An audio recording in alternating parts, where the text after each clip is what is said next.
Беларускую мову тут прыраўнялі практычна у гэтай матывацыі эмацыйнай да мовы агрэсара. Але гэта прыблізна тое самае, што, напрыклад, крымска-татарскую мову забараніць, тому што з Криму був наступ. Проросійських голосів стає більше і більше. Та? От таксисти Арістовичі, Бойкі, Лабади. У нас агульны вораг, і мы павінны разам супраць яго змагацца, і ў гэтым акурат нам дапамагаюць беларусам беларуская мова, а украінцам украінская.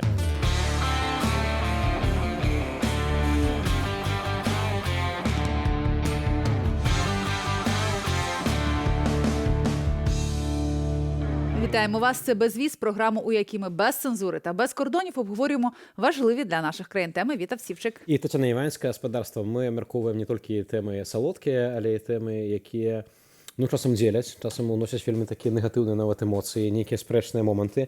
Вось, але дзякую вам, шаноўныя тэлегледачы, што вы пішаце каментары, што не пакідаеце надзеі на наша ўсеагульнае такое паразуменне. Вось, напрыклад, каментар у падтрымку беларускамоўнага зместу, піша наш пастаянны каментатар.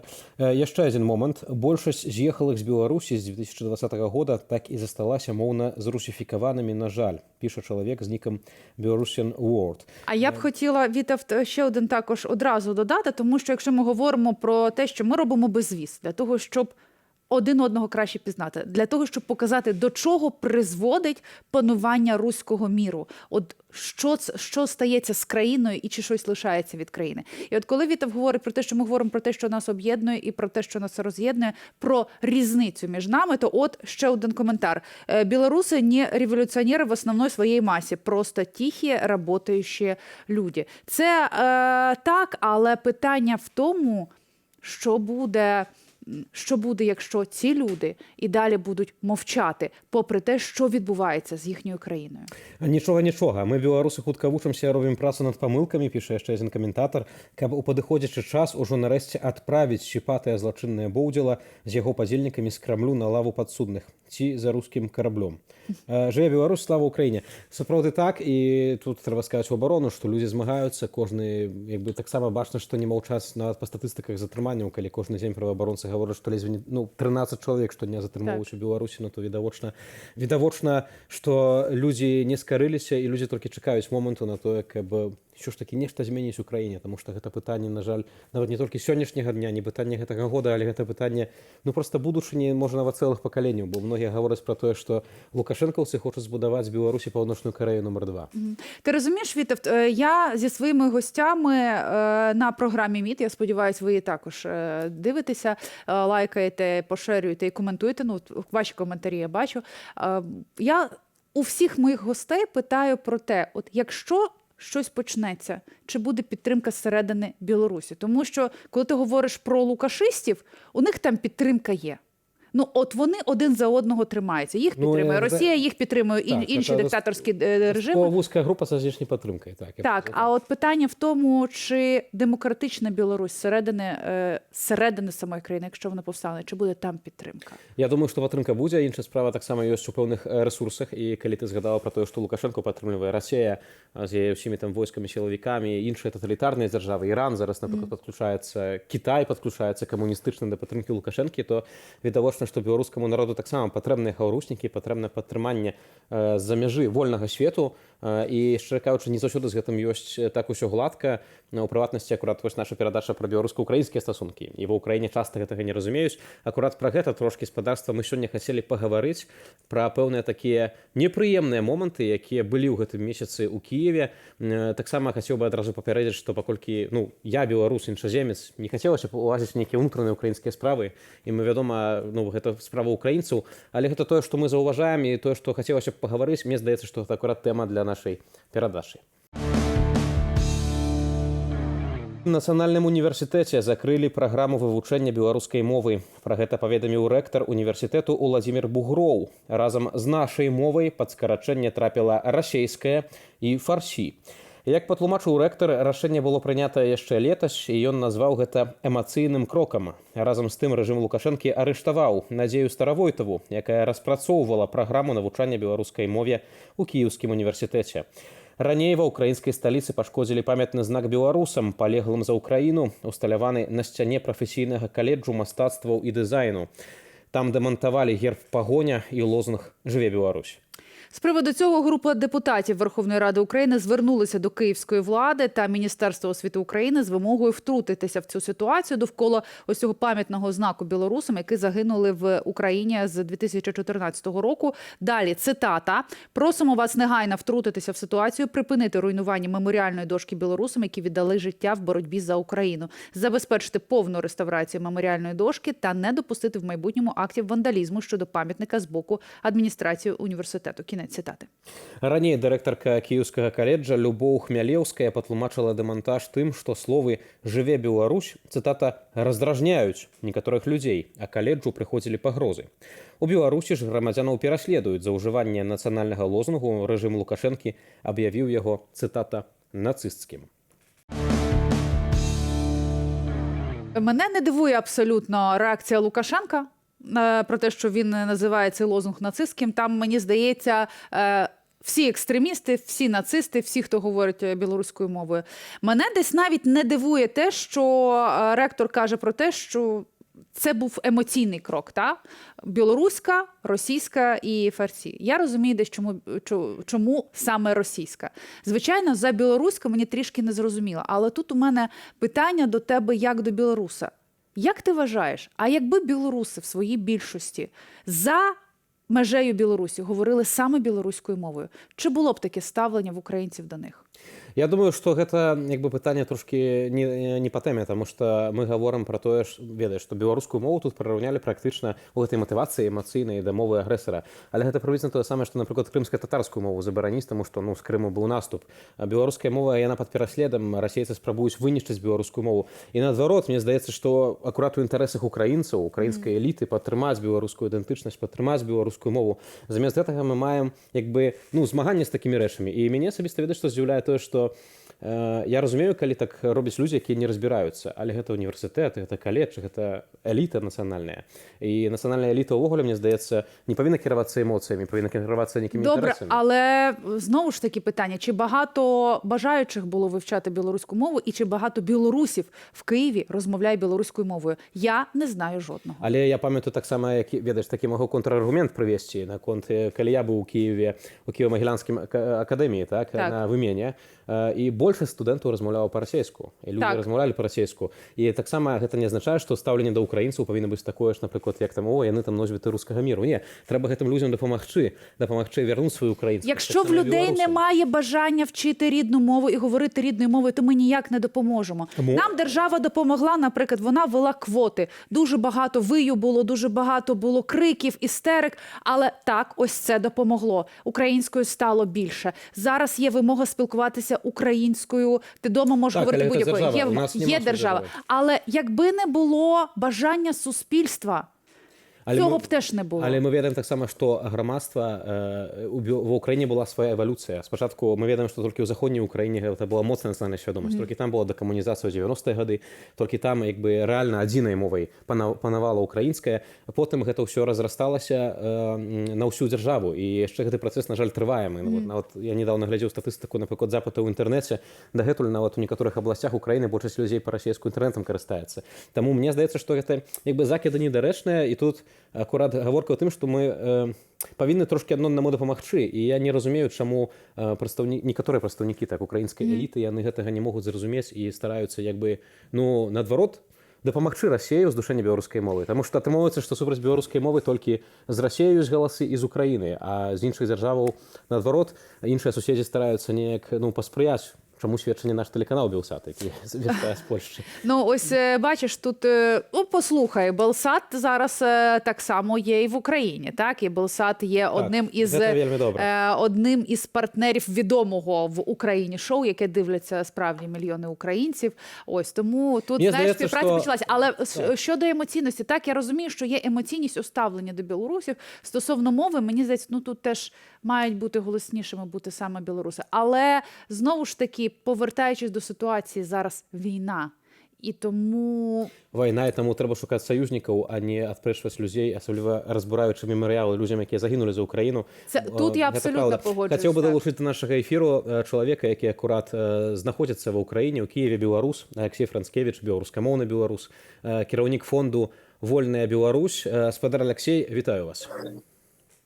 Добрый день. Абмяркоўваем сёння дзве такія непрыемныя падзеі. Першае гэта тое, што вось стала вядома, што ў кіеўскім універсітэце не будзе навучання беларускай мовы. А другая падзея гэта частковы дэмантаж, частковае разбурэнне мемарыялу беларусам, якія загінулі за Украіну. Я ведаю таксама, што вы спрабавалі вырашыць гэтую сітуацыю. Першае, каб не было нейкіх непаразуменняў, патлумачце, калі ласка, ўсё ж такі, што сталася ў кіеўскім універсітэце, ці гэта выключна тэхнічны момант, ці ўсё ж такі як каже ректор, эмоцыйны так. крок.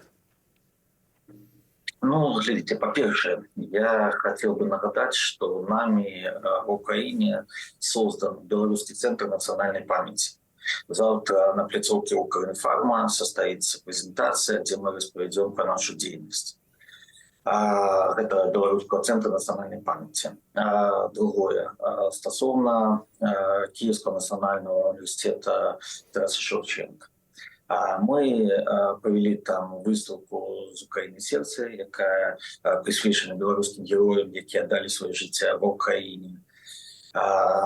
І стосовно гэтага заявлення, по-перше, на адкрыцці гэтай выставкі быў прысутні сам ректор, быў прысутні народны депутат ад «Слугі народа», быў ректор Ізмаїльскага універсітэта, былі жоны загіблых герояў. І цягам гэтага адкрыцця ректор заявіў аб тым, што стасоўна гэтай заявы аб тым, што з наступнага года яны плануюць возобновіць гэтыя курсы беларускага языка. Калі ён зараз пачалося весь гэты шум, са мной связаўся ректарат, яны папрасілі, каб выставку «З України серце» мы ее праводзілі ў чырвоным корпусе, зараз каб мы ее правялі ў жоўтым корпусе, гэта філологія. І сёння зранку я патэлефанаваў в ректарат, задаў пытанне стасоўна беларускай мовы. То есть зараз шукаюць форму гэтага навчання. То бок яна будзе, і думаю, што з гэтым пытаннем ўсё будзе добра. Плюс мы хотим сустрэцца з ректором, заключыць мемарандум о супрацоўнічестве з Беларускім цэнтрам нацыянальнай памяці.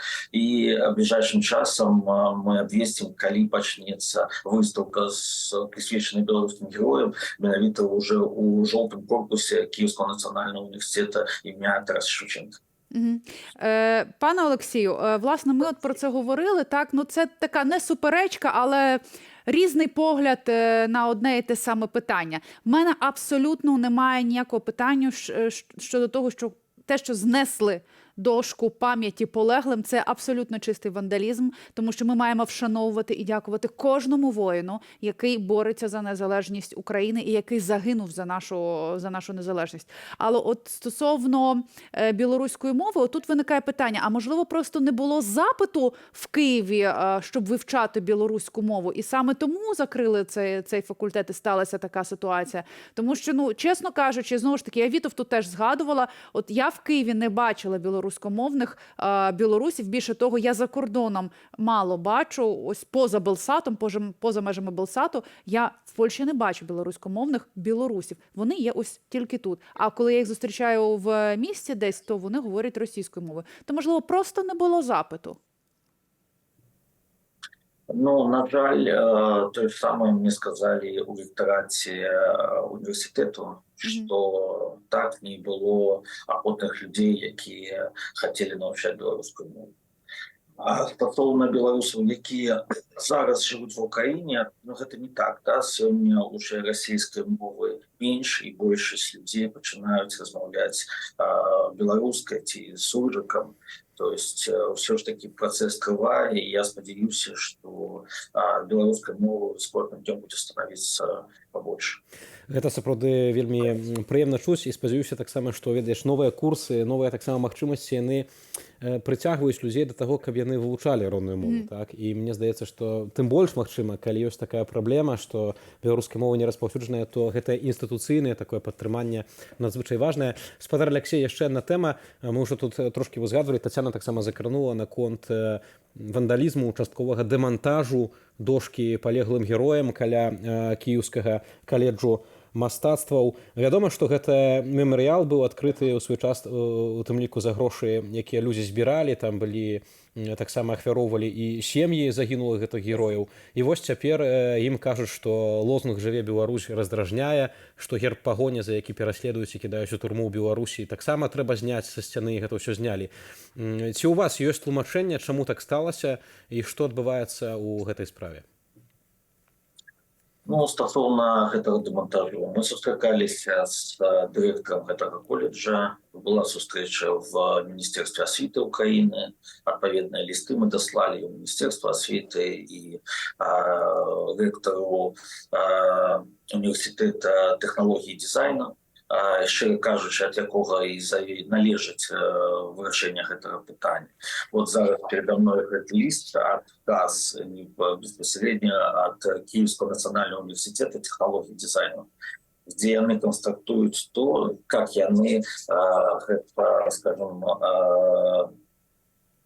видеть. Яны написали, что они пишут, кроме того, зазначимо, что становление мемориала в 2016 году сприялось и позитивно, неодноразово, так далее, но пишут, что на момент становления мемориала ни на теперешний час дозвольных документов в колледже не было дослано. Да? То бок я ссылаюсь на то, что нема никаких документов, которые бы поддерживали разрешение на установление. Але я асабіста памятаю таксама гэту навіну, калі ўсталёўвалі гэты помнік у 16 годзе, яго ўсталёўвалі з ганаровай вартай ад украінскага войска. Там былі жаўнеры, стаялі, гэта было вельмі ўрачыста, і як бы трошкі дзіўна зараз чуць пра тое, што няма ніякіх дакументаў і што гэта як быццам бы нешта незаконнае, бо у Беларусі так робяць лукашэнкаўцы. Яны, напрыклад, зносяць помнікі і магілы нават польскім жаўнерам, таму што кажуць, што няма на іх папераў нейкіх афіцыйных.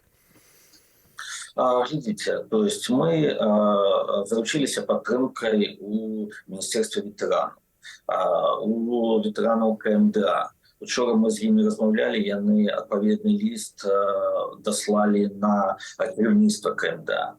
Зараз пытаемся организовать встречу личную с ректором Киевского национального университета технологий и дизайна, потому что директриса колледжа кажет, что это питание лежит, то есть решение этого питания лежит безпосередньо у этом университете.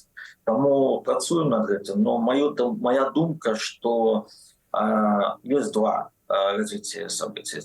Першае, это мы восстановим его на стене этого колледжа, другое, это знойдем іншую локацию и сделаем такой же мемориал, присвяченный усім погибшим белорусским героям в Украине. Пане Олексію, в мене до вас ось яке питання. Ви зараз живете в Україні, і я думаю, що ви знаходитесь в нашій політичній повістці дня, ви розумієте, що відбувається. От, власне, враховуючи усі реалії сьогодення, враховуючи те, що стали вилазити проросійські політики, проросійські діячі, вони стали підіймати голову, що було неможливо ще 1,5 року тому. Зараз вони шкодують якихось таксистів, які розмовляють російською, говорять про те, що питання не на часі, про те, що розколують суспільство. І ось це ми бачимо знесення цієї меморіальної дошки. Чи не пов'язуєте ви це з тим, що все ж таки будуть вибори в Україні, і всі політичні сили намагаються десь собі набрати якісь бали. Хтось хоче внести розбрат у суспільство і зіграти на цьому. Хтось хоче підіграти якійсь частині суспільства, яка не любить білорусів. Чи, можливо, це пов'язано з політикою? Як ви вважаєте? Ну так, шкода, що в Україні під час війни почали гулятися вже у політику. Так пачаліся гэтыя працэсы, і калі мы прыйшлі ў той ж самы колледж і задалі пытанне, чаму вы знялі вывеску, таксама ж галоўна, яны ж знялі не толькі «Жыве Беларусь», яны ж знялі і «Слава Украіне». Але потым вярнулі «Слава Украіне», але так... Ну, слухайте, давайте так, слухайте, калі яны зразумелі, да, што яны вообще зрабілі. То есть яны знялі «Слава Украіне», «Жыве Беларусь» і герб пагоні. То есть там люди вообще не усведомляют, что яны зрабілі. То есть калі яны гэта обмыслили, да, то есть яны поняли, яны вернули гэта «Славу Украине». А пытанне самае ж галоўнае аб чым? Аб тым, што нібыта хтосьці прыхадзіў, да, і там нейкія былі тэлефонныя званкі о замінірованні і так далей, да, што гэта раздражае мясцовых людзей, што побач ёсць ваенны шпіталь, і якабы гэта жыве беларус, як чырвоная нейкая тряпка, да? То есть сёння ва ўкраіне добра ведаюць пра беларускіх добраахвотнікаў, пра беларускіх герояў, якія аддаюць жыцця. Вельмі шануюць это і вельмі добра ўсведамляюць, тому што яны не могуць разумець, якая матывацыя двигае гэтымі людзьмі аддаваць сваё жыцця сёння в Украіне. І тое, што яны нам распавядаюць, што гэта жыве Беларусь, там кагосьці раздражае, да? То есть гэта менавіта пра тых людзей, якімі патрэбна сёння в Украіне займацца адпаведнымі службамі бяспекі, выяўляць гэтых усіх калабарантаў. Таксама я чуў такое меркаванне вось і ад тых, хто ўсталёўваў гэты мемарыял, было інтэрв'ю, яны таксама патрабуюць, каб СБУ занялося гэтым пытаннем, таму што яны мяркуюць, што гэта сапраўды без нейкіх такіх рускіх вушэй тут не абышлося, што гэта можа быць нейкая агентурная дзейнасць, каб пасварыць два народы. Вось здарыўся такі акт вандалізму, і тут мы таксама вымушаныя перадачу рабіць, і вядома, што эмоцыі, думаю, яшчэ ў каментарах з'явяцца. Людзі ўжо ў сацыяльных сетках пісалі, калі вось знялі «Жыве Беларусь», слава Украіне, пакінулі, што, маўляў, за Украіну можна толькі паміраць, а жыць для Беларусі нельга. І гэта ўсё прыкра, бо нарастае вось гэта такая спіраль нянавісці, якую, ну, нават тут і не скажеш, што на пустым месцы ствараюць, так? Тому що тут я би, власне, пане Олексію, а я би тут зараз не погодилася ні з Вітовтом, і хотіла б вас також про це запитати. Вітовт говорить про спіраль ненависті. Я такої спіралі ненависті, наприклад, в Києві не помічала. Так, я розумію, що є певні люди, які живуть близько до кордону з Білорусі, і вони не розділяють білорусів і білорусів, які за Лукашенка, лукашистів. Вони не розрізняють, і вони кажуть, особливо коли була оця небезпека нападу з Білорусі, коли летіли з Білорусі ракети, так, ненависть була. Не ненависть, була швидше навіть образа. Образа і недовіра. Але от скажіть, пане Олексію, чи є ось ця спіраль ненависті, чи вона розкручується справді в Києві? Ні, ніякої спіралі ненависті немає, і дійсно, що ми, ёсць і наша, ми не дорабатываем, потрібно доносити эту інформацію. У большасці выпадкаў, да, людзі просто не ведаюць пра гэта. А што стасоўна гэтай спіралі не існуе, глядзіце, то есть такі цікавы момант. Мы ж пачалі арганізаваў гэты беларускі цэнтр, пачалі спілкавацца з ректарамі, з навчальнымі установамі. Той ж самы ректор Шевченкаўскага універсітэта, ён стасоўна гэтага мемарыяла, ён прапанаваў стварыць адкрыты ліст, і ён гатовы падпісаць гэты ліст па восстанаўленню гэтага мемарыяла.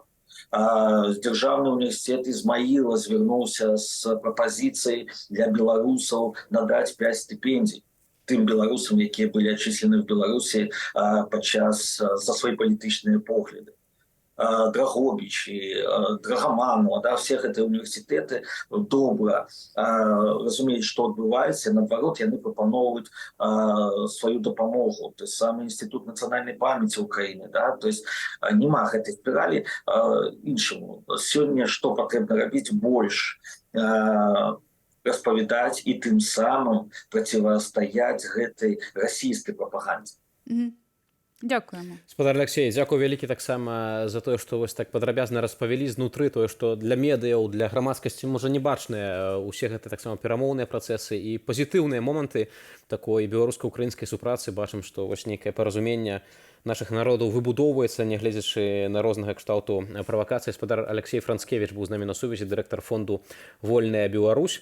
Ну, сапраўды, гэта вельмі важна, каб, ведаеш, на пустым месцы, хаця тут, як бы, вядома, тут не пустое месца, але каб не было сапраўды нагнятання нейкай такой варажнечы, так, каб гэтыя канфлікты ўсе, каб усе гэтыя рэчы вырашаліся. Тому ми, власне, і робимо безвіз для того, щоб показати, що насправді відбувається. Тому що, дивіться, з одного боку, Олексій каже, що так, там є певна політика, і справді зараз Україна втягується в таку якусь передвиборчу гонку, хоча невідомо, як робити вибори, так, але все рівно я бачу, що відбувається, і мені від цього, правда, стає страшно і погано, тому що проросійських голосів стає більше і більше, та, от таксисти Арістовичі, Бойки і Лободи. А ми пам'ятаємо А так з само, іншого що... боку, так, він каже про те, що все рівно немає такої ненависті, все рівно розумні люди на провокації не звертають уваги.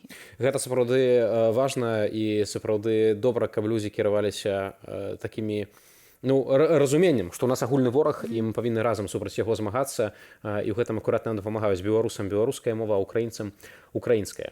Дивися, саме цікаво, що яку б програму ми не робили, про що б ми не робили програму, на яку б історичну тему, чи не історичну тему, чи на тему сьогодення, питання стає мови. Таму што ў нашай частцы Еўропы менавіта гэта ўсё ж такі стала такім асноўным чыннікам для нацыяў, для ўтварэння. Бо у свеце ёсць розныя краіны, дарэчы, самае цікавае, што прыхільнікі рускага міру альбо людзі, якія не хочуць, напрыклад, вучыць украінскую ці беларускую, яны часта ставяць у прыклады нейкія дзяржавы з іншых частак свету, маўляў, кажуць, у іх там няма сваёй мовы, і нічого страшного, типу добра будуюць. Або 3-4 мови. Але яны забыліся, што там зусім іншыя рэаліі, там няма агрэсіўнага суседа, які... І ці держави не були у складі тюрми народів Радянського Союзу.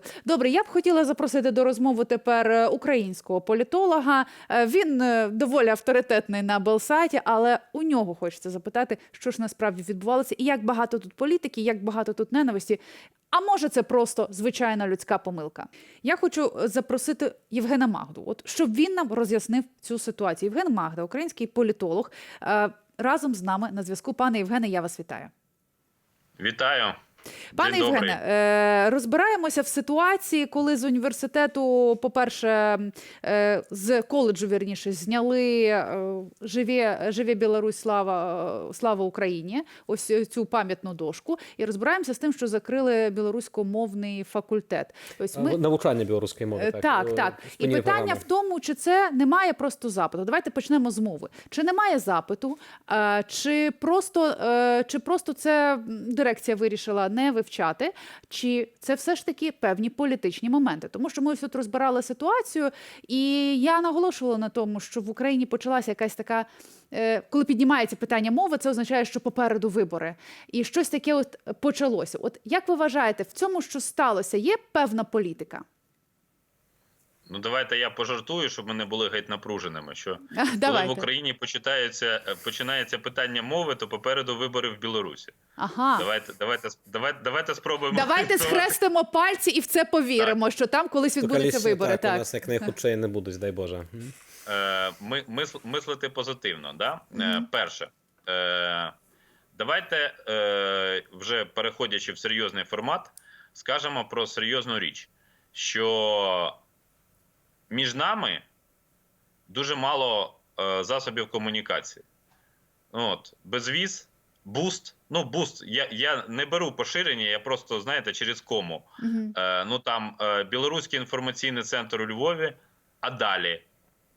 Ну, там, Центр білоруських комунікацій. Ну, пишуть, там, Єврорадіо пише часто, там, я буваю, інші колеги українські. Але у нас, ну, розумієте, на 1000 кілометрів спільного кордону у нас комунікаційних каналів можна перерахувати на пальцях 2 рук. Розуватися не треба, щоб пальці затискати. Відповідно, цього мало. Якщо ми беремо навіть тих білорусів, які перебувають за межами своєї держави, я в даному випадку вважаю, що Україна неправильно робить, не розділяє лукашистів і білорусів. Тобто вона має в понятійному ряді вести 2 поняття, і щоб люди, які навіть проживають на території Білорусі, у себе вдома, дивлячись передачу «Безвіз», вони могли подумати, а я лукашист чи я білорус? Людям треба створювати можливість вибору. Тепер до питання білоруської мови. Немає у нових студентів, немає запиту. І це теж елемент державної політики. Щоб білорусам не було так прикро, ну, я просто пояснюю ситуацію, тому що я розумію, що вона насправді неправильна. Вона мені не подобається, я про це говорив і приватно, я говорив і публічно. Я знаю, що Надію Старовойтову, викладачку Білоруського університету, яка ініціювала цю програму в Києві, днями засудили до 3 років хімії. І тому ця ситуація виглядає для України неправильною. Не може Україна навіть опосередковано солідаризуватись з Лукашенком в зменшенні простору білоруської мови, тим більше в сусідній державі. Тобто ми не можемо цього робити, ми не повинні цього робити. Ми повинні це, навпаки, білоруську мову підтримувати. Але закрили, не набрали нових студентів на білоруську, російську і фарсі, здається. Так, фарсі. Так, Тобто справді. мовою Мова Ірану. Відповідно, ті, хто зараз вивчає білоруську мову, вони будуть завершувати цей процес. Тобто кілька років ще є. Я дуже сподіваюся, що спільними зусиллями громадськості, наших партнерів, можливо, по Люблінському трикутнику це треба робити. Ну, я вважаю, що програми вивчення білоруської мови мають бути в Люблінському трикутнику в усіх. І ми спільно 3 країнами, наприклад, маємо боротися, чи не боротися, а сприяти за створенням центрів білорусистики, ну, скажімо, і в Сполучених Штатах, і в Великій Британії він в принципі є, там він працює. Тобто ми, насамперед, давайте скажемо про сусідів, що нам з цим треба працювати. Я цю ситуацію не так драматизую, як скажу, що вона була невдало упакована в інформаційному просторі. І тому виникло дуже багато тлумачень. Стосовно меморіалу, там взагалі це нагадує мені інформаційно-психологічну операцію, яку проводять не українці і не білоруси. Тому що демонтаж меморіалу почався частковий. Я повторюю, я не кажу, що це правильно, я вважаю, що це неправильно. Тому що люди, іноземці будь-які, які загинули за незалежність України, вони мають право на гідне вшанування. І тут немає жодних питань. Я не думаю, що це була якась державна позиція. Тут ця ситуація, вона почали, наскільки я пам'ятаю, 25 вересня перше повідомлення, таку ретроспективу ми дивимося, так? А 1 жовтня, в день, коли у нас святкували Покрову, святкували День людей похилого віку, такий супердень свят, по всіх білоруських незалежних медіа, по всіх, подивіться, пройшла інформація з посиланням на українську блогерку, яка живе в Німеччині і звідти багато розповідає в Тіктоці про Білорусь, пішла, значить, інформація про це. Чому ця інформація відлежувалась протягом 5 днів? Я не знаю. Повторюю, це не означає, що це добре. Я знаю, що там Олексій Францкевич, інші активні білоруські активісти, які перебувають в Україні, які, скажімо прямо, не втратили надії на перебування в Україні і мають для цього законні підстави. Бо я не вважаю, що ми повинні заплющувати очі на те, що представникам Білорусі, людям з білоруськими паспортами, які навіть є противниками Лукашенка, некомфортно в сучасній Україні. Це правда. Для цього є багато причин, ви теж про це говорили не один раз. Тому я за те, щоб ми, по-перше, цю проблему усвідомили, по-друге, зрозуміли, що те, що ми десятиліттями, я не перебільшую, десятиліттями дивилися один на одного крізь призму російської пропаганди, російського сприйняття, така, знаєте, крижинка в очі Кая з казки «Снігова королева», тільки крижинка розміром з айсберг. З розміром з Росією, так. Це ж правда. Давайте чесно.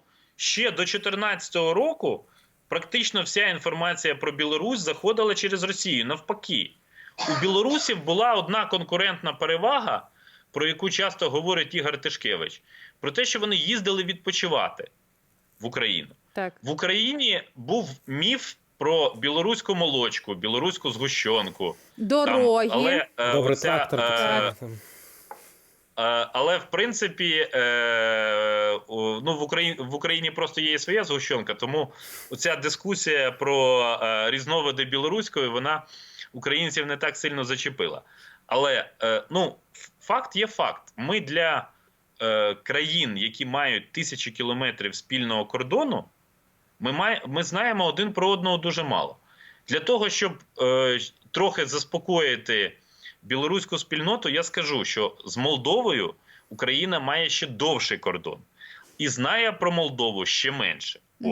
Але ж білоруська і українська мова подібні. Так. Ми абсолютно з вами говоримо без перекладачів, вони нам не потрібні. Ну, якесь одне чи два слова, які проскакують.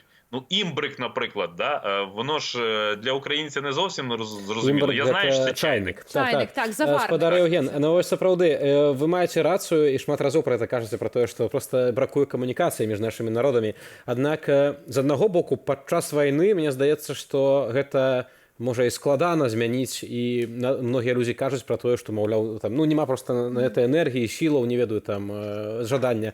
З другого боку, можа наадварот падчас вайны гэта і больш патрэбна, калі ідзе змаганне так з агульным ворагам. Ці у вас вось ёсць нейкія рэцэпты, як можна паправіць гэтую сітуацыю, каб усё ж такі ну не было такіх вось момантаў, якія мы цяпер абмяркоўваем? Потрібна державна політика чітка. Я вже говорив і повторю в вашому ефірі. Я проти того, щоб публічно політика стосовно Білорусі формувалася людиною, мені байдуже, яким буде прізвище, у якої немає політичної відповідальності. У нас 4 посли колишніх, може навіть більше, колишніх послів в Білорусі сидять на лаві запасних. Ну, це нормальна практика для МЗС, але і ми не можемо створити посаду спецпредставника по Білорусі, дипломата, який би охоплював одночасно і офіційний Мінськ, у нас же не зруйновані, не закриті повністю дипломатичні відносини, хоча послів немає і там, і там. Це раз. Друге, це щоб ми могли відповідно вести діалог з білоруськими демократичними силами, як це зробила Польща, призначивши колишнього посла в Мінську Артура Міхальського послом представником по контактах з демократичними силами. І це має бути людина, яка працює в певній системі органів влади. Радник керівника Офісу президента – це не політична посада. Це посада, в якій немає політичної відповідальності. Знаєте, я зізнаюся в такі речі. Я не назву свого білоруського співрозмовника, бо це буде некоректно. Але, бо він не давав дозволу. Але він мене питає, слухай, а як зробити так, щоб ти був представником? Я кажу, це буде занадто, тому що, по-перше, в мене немає досвіду роботи на державній службі, а по-друге, я не вмонтований в цю систему. І я вважаю, що багато можна робити із експертної позиції, і з позиції небайдужого громадянина. Тому ці комунікації, вони мають бути різними. Добре, у нас є базові точки на сьогоднішній момент. Пане Євгене, тільки мушу попередити, у нас 1 хвилина. Добре. Це полк Калиновського, так, як на мене, і всі білоруські добровольці. Це спільність нашої культури і наше прагнення до антиколоніальної боротьби, і прагнення довести, що без демократичної Білорусі немає безпечної Європи. Я думаю, що на основі цих принципів можна працювати і можна взаємодіяти. Власне, і ці принципи різний треба... спосіб на різних напрямках. Так, треба повторювати, і це мають робити не лише політики. Дякую вам дуже за те, що долучилися. Євген Магда, політолог, був разом Дякую з нами. вялікі, спадар Євген. Я прызнаюся, што ў нас у рэдакцыі вось таксама напярэдадні літаральна мы таксама абмяркоўвалі, што вы былі б выдатным амбасадарам Украіны ў Беларусі некалі, альбо вось як вы кажаце, я могла би бути заступником, пане Євгене. Так, так. Я забив за собою місце фахівця з делукашенізації, але це Coming soon, як кажуть в Дай Боже. Будемо в чекати, Сполучених так Штатах. само, як і виборів. Дякуємо дуже за те, що долучилися до нашого ефіру. Сапраўды спадар Яўген, дарэчы, мне здаецца, адзін з нямногіх увогуле палітолагаў украінскіх і прадстаўнікоў эліты, якія проста ведаюць добра сітуацыю ў Беларусі і добра зазначыў. Бракуе камунікацыі, бракуе разумення, і потым такія рэчы вылазяць.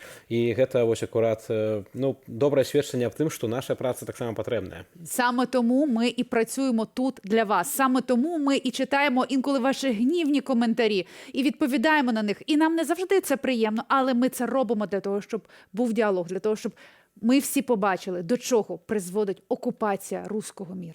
Паразуменне патрэбнае, таксама нам патрэбныя хаўруснікі ў барацьбе супраць Расіі. Тым больш бачым, якая сітуацыя ў свеце, што абсалютна, канешне, ўсе цывілізаваныя краіны супраць Масквы, аднак ёсць розная ступень гатовасці барацьбы супраць гэтай Расіі.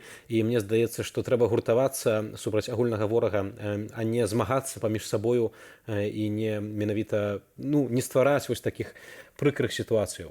Слава Україні! Живе Білорусь!